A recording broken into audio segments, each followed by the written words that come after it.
بهار آمد. بهاری پرسخاوت زندگانی و طبیعت را روح و روانی نو عطا می نماید.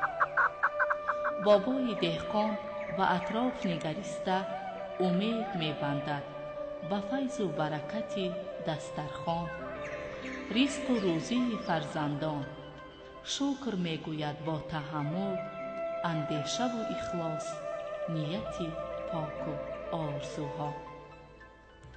بهار هر سال می آید، ولی طبیعتش این است که ما انسانها را هرگز ترک نمی گوید و از خود در همه جا نقشه و نشانی می گذارد.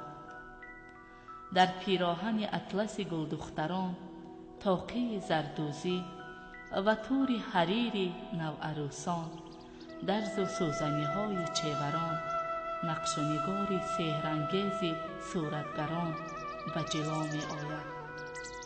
ای آدمان، بهار فرا آمده است.